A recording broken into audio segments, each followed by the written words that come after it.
पालेकर जी, जो हमेशा से मैं पिछले 2-3 सालों से देख रहा हूँ, वो हमेशा से हमारी कम्युनिटी के लिए बहुत फ़िक्रमंद रहते हैं और रेगुलर वो बेहतर हो वक्फ बोर्ड में, और जो जगह इंक्रोचमेंट है उसके लिए कैसे वापस वक्फ बोर्ड में आए, वो हमेशा हमसे बात करते रहते हैं। मैं उनका भी धन्यवाद करता हूँ।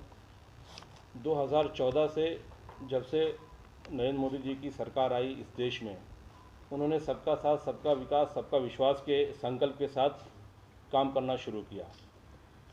सेंट्रल वक्फ काउंसिल पिछले 6 सालों में निरंतर पूरे देश का दौरा कर रही है। मुझे लगता है ये महाराष्ट्र का हमारा दूसरा दौरा है। कैसे महाराष्ट्र वक्फ बोर्ड और बेहतर हो सके, यहाँ की आवाम को फैसिलिटीज़ मिल सके, समाज को सुविधाएं मिल सके, इस सिलसिले में आज हम लोगों का यहाँ महाराष्ट्र का दौरा शुरू हुआ, जो अगले 2-3 दिन तक चलेगा। आज हम लोग महाराष्ट्र वक्फ बोर्ड के सीईओ अनीश शेख साहब के साथ और जो एम्प्लॉई हैं उनके साथ बैठक की। हमने बहुत सारे इश्यूज़ पे चर्चा की। पिछले कुछ दिनों से महाराष्ट्र वक्फ बोर्ड की हमारे पास बहुत सारी कंप्लेनें थीं। लगभग 244 कंप्लेन हमें रिसीव हुई। उसी संज्ञान को लेकर हमने ये दौरा शुरू किया। सेंट्रल वक्फ काउंसिल ने हमेशा ये प्रयत्न किया है, ये प्रयास किया है कि वक्फ बोर्ड की जो प्रॉपर्टीज़ है, वक्फ बोर्ड की जो जायदाद है, वो इंक्रोचमेंट है जो, उसको कैसे कब्ज़ेदार माफियाओं से छुड़ाया जाए और समाज के लिए स्कूल, कॉलेजेस, हॉस्पिटल बनाया जाए।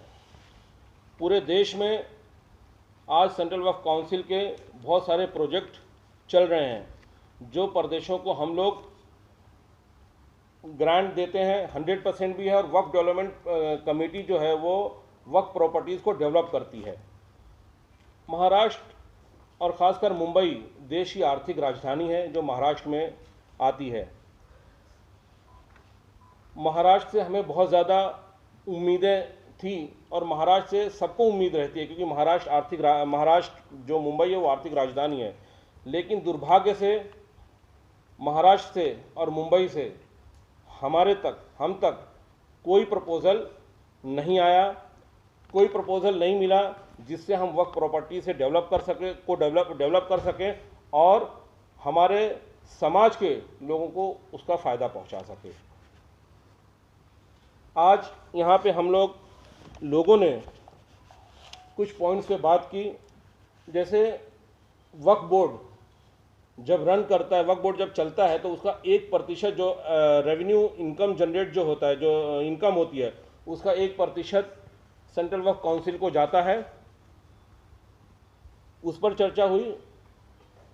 महाराष्ट्र वक्फ बोर्ड की जो हालात है वो बहुत ही दयनीय है। आप सोचिए 37 ज़िला है, लेकिन इनके पास जो ऑफिसर हैं देख रेख करने वाले वो सिर्फ 12 हैं।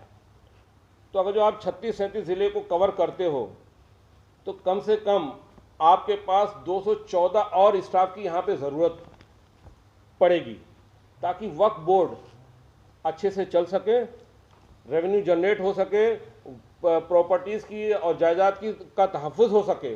आप ये देखिए 37-36 ज़िले को सिर्फ 12 लोग कैसे चला सकते हैं। जब इनके पास कोई कंप्लेन आती है तो हमारे वक्फ बोर्ड से ऑफिसर जाते हैं, वहाँ पे काम कोई इलीगल चलता है तो रुकवाते हैं, फिर जब यहाँ पे आते हैं फिर वहाँ काम चालू हो जाता है। तो कहीं ना कहीं यहाँ पे बहुत सारी कमी है। हमारी सीईओ साहब से बात हुई, उन्होंने कहा हमने लेटर लिखा है महाराष्ट्र गवर्नमेंट को कि कम से कम हमें स्टाफ दिया जाए ताकि हम अच्छे से वक्फ बोर्ड को चला सकें। आज वक्फ बोर्ड की इतनी प्राइम लोकेशंस पे हमारी प्रॉपर्टीज़ है, लेकिन कहीं ना कहीं वक्फ माफियाओं के कब्ज़े में है। जब हमारा स्टाफ, जब हमारी यहाँ की टीम मजबूत होगी तो कहीं ना कहीं हम उस पर काम कर पाएंगे, हम उसको छुड़ा पाएंगे और समाज के लिए उसको काम में ला पाएंगे। हमने पूरे देश में अलग अलग जगह पे मुतवल्ली कॉन्फ्रेंस की। मुतवल्ली कॉन्फ्रेंस करने का मतलब ये है कि जो मुतवल्लियों के पास वक्फ प्रॉपर्टीज़ है उसको कैसे डेवलप किया जाए।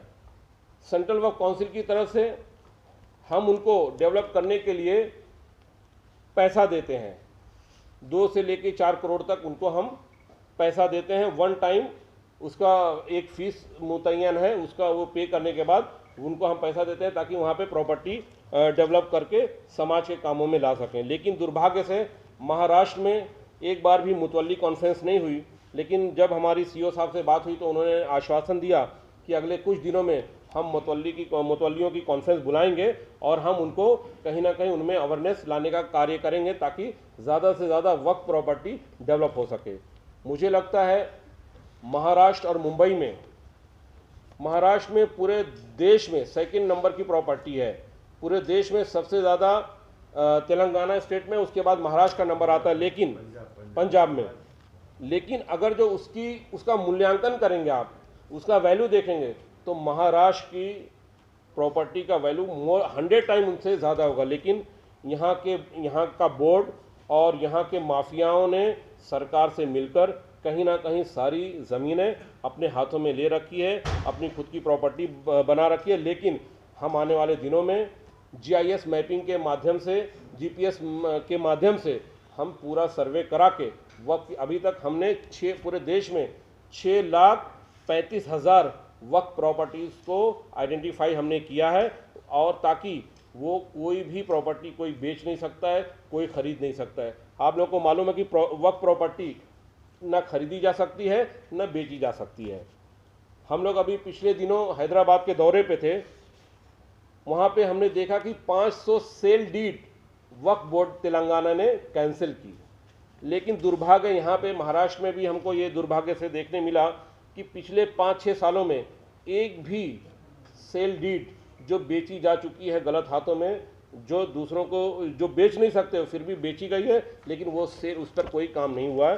बहरहाल हम ये इल्ज़ाम लगाने का समय नहीं है, लेकिन एक पीड़ा होती है दिल में कि जो समाज के हितैषी बनते हैं, जो समाज के ठेकेदार बनते हैं, जिनको समाज के लिए काम करना चाहिए, लेकिन उन्होंने समाज के लिए कुछ काम नहीं किया है। जब उनके हाथ में सत्ता आती है तो भी, और नहीं रहती है तो भी, कभी समाज के बारे में इन्होंने सोचा नहीं है। अगर जो वक्फ प्रॉपर्टी सही हाथों में आ जाए और जो इंक्रोचमेंट है, अगर जो हम उसको छुड़ाने में कामयाब हो गए तो ये समझिए कि हमारा समाज की आर्थिक स्थिति बदल जाएगी। पिछले 6 सालों में देश भर में हमने प्रधानमंत्री जन योजना के माध्यम से सैकड़ों स्कूल, कॉलेजेस, हॉस्पिटल बनाए, लेकिन महाराष्ट्र में एक भी हमारे पास प्रपोजल नहीं आया महाराष्ट्र से।